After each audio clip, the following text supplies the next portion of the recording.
O que eu quero ressaltar aqui é que geralmente as pessoas que têm filhos, elas vão, de alguma maneira, querer vingar o seu filho.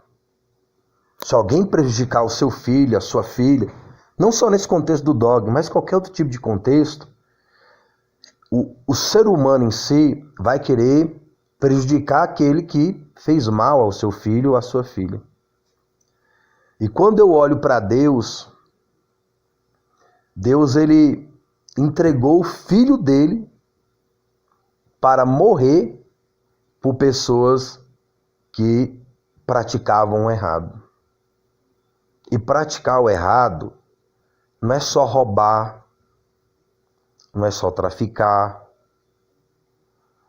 não é só viver uma vida criminosa. Praticar o errado é uma pessoa que não faz nada disso, mas ela tem alguma coisa que não agrada a Deus.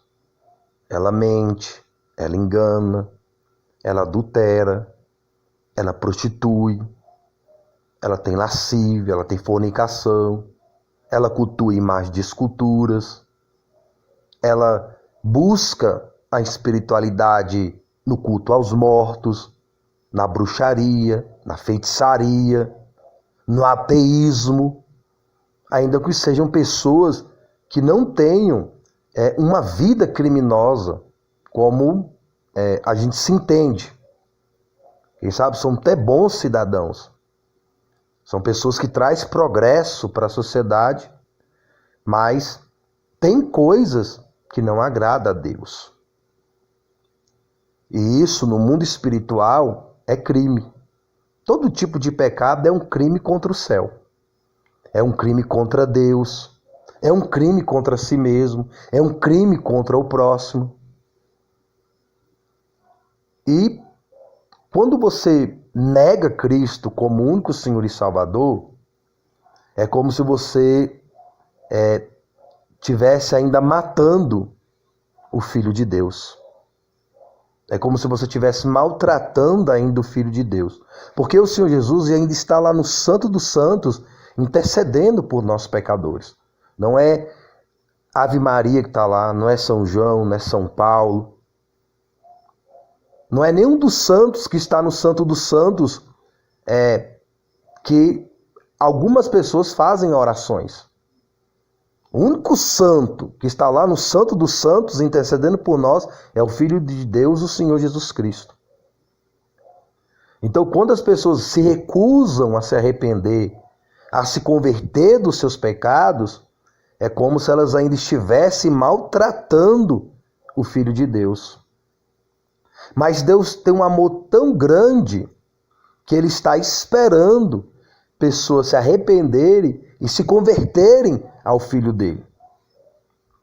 Então, Deus, ao invés de ter nos matado e nos mandado para o inferno por causa dos nossos pecados, Ele nos deu o Filho dele para a salvação da nossa alma. Então, ninguém dá o Filho por um criminoso. Se uma pessoa fizer mal ao seu filho, à sua filha, você vai querer justiça, que está muito num contexto de vingança. Uma vingança contra aquela injustiça que foi cometida contra o inocente, nesse caso. A justiça, ela é uma vingança contra a injustiça. Aí a Bíblia fala que tem o dia da vingança de Deus contra toda injustiça. E qual é a maior injustiça que existe entre o céu e a terra? É negar que Cristo é o único Senhor e Salvador da alma. Enquanto a pessoa está aqui, ela tem oportunidade de se arrepender e de se converter em Cristo como o único Senhor e Salvador da sua alma. Aí Deus, Aí quando chegar o dia da vingança, essa pessoa estará abrigada pelo perdão de Deus. Mas as pessoas que negam Cristo como único Senhor e Salvador, quando elas morrem, elas vão sofrer a vingança de Deus. Como um pai que se vinga de alguém que matou seu filho, que matou a sua filha, que quer justiça para aquele que cometeu injustiça contra o inocente. Qual pai, qual mãe ficaria satisfeito de uma pessoa violentar sua criança e matá-la? Eu estou falando criança mesmo. Criança. Que não gostaria que aquela pessoa sofresse a justiça, a vingança, sofresse a consequência do seu erro. Ainda que possa perdoar aquela pessoa. Ainda que perdoe aquela pessoa. Ainda que aquela pessoa seja perdoada humanamente.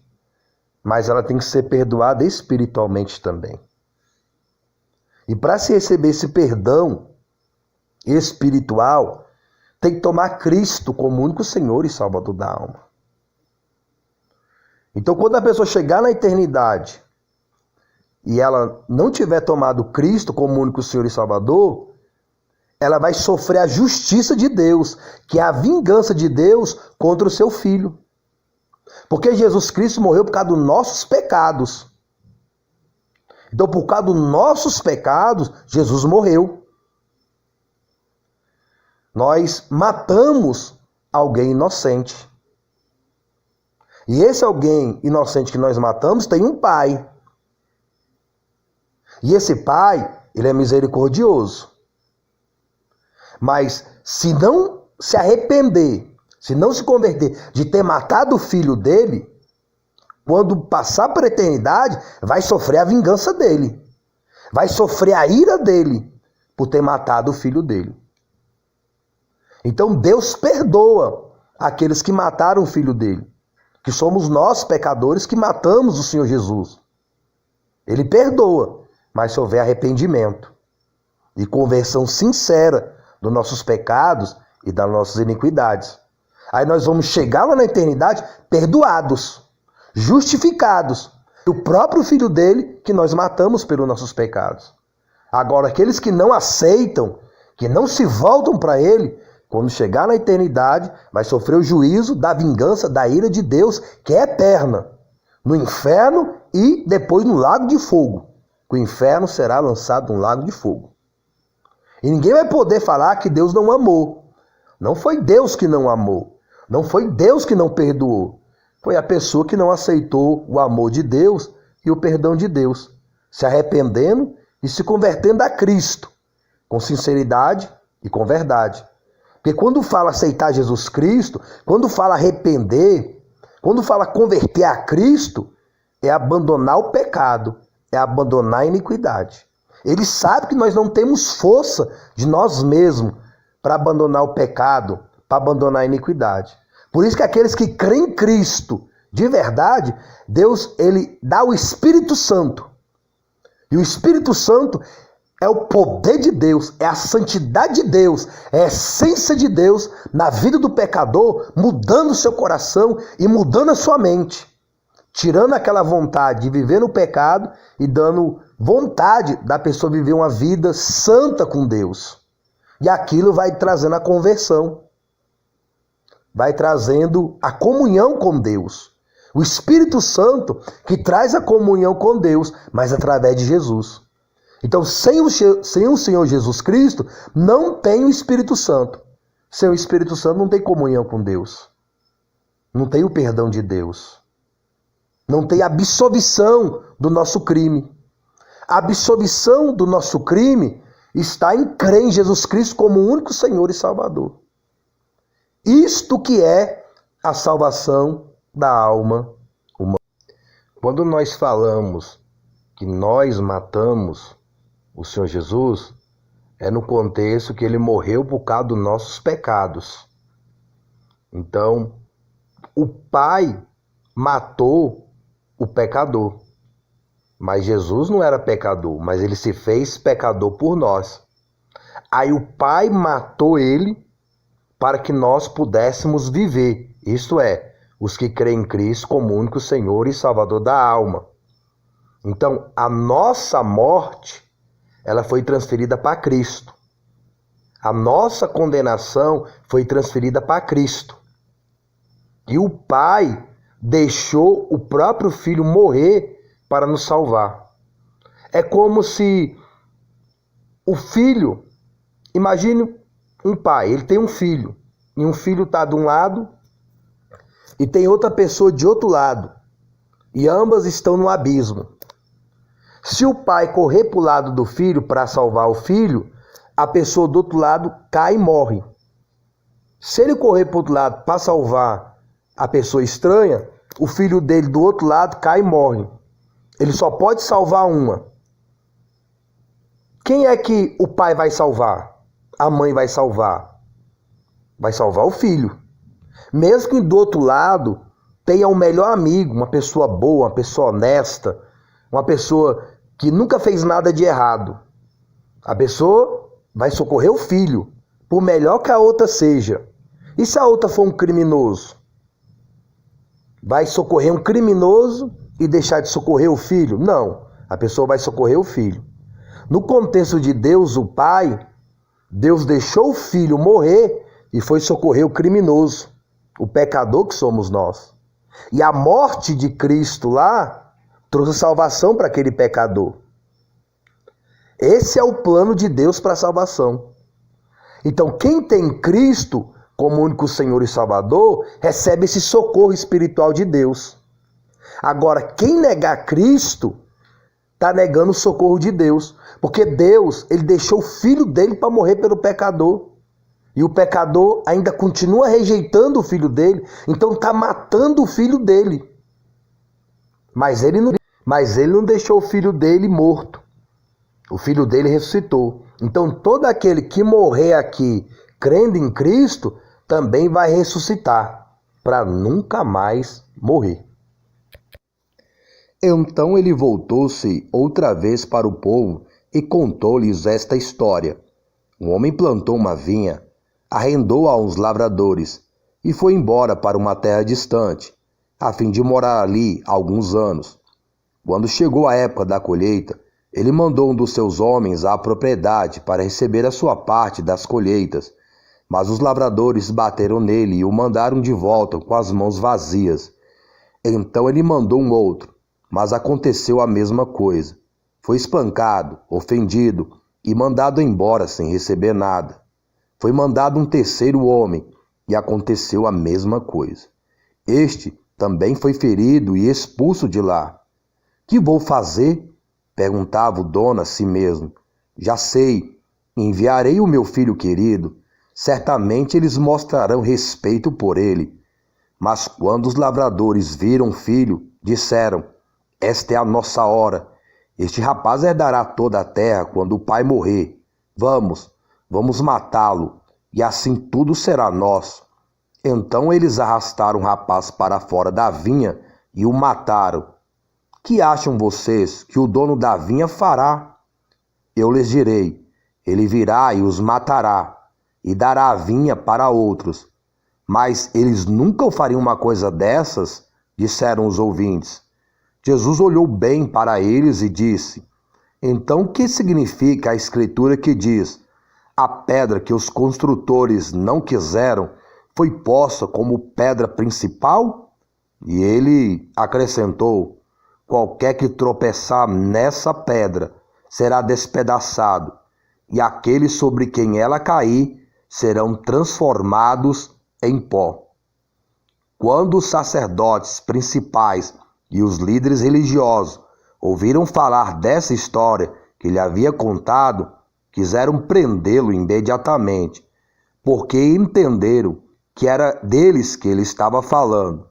Eles eram os maus lavradores, porém tinham medo de que houvesse uma revolta do povo se o prendessem. Lucas, capítulo 20, do versículo 9 ao 19. Mas não se esqueçam disto, queridos amigos, que um dia, ou de hoje a 1000 anos, é para o Senhor como o dia de amanhã. Ele não está sendo vagaroso com a sua volta prometida, embora por vezes pareça assim.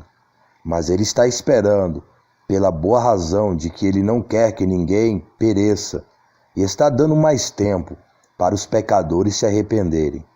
O dia do Senhor virá com toda certeza, tão inesperadamente como um ladrão, E então os céus desaparecerão com um terrível estrondo, e os corpos celestes serão consumidos pelo fogo, e a terra e tudo quanto está nela serão queimados. E assim, já que tudo ao nosso redor se derreterá, que vidas santas e piedosas nós devemos viver.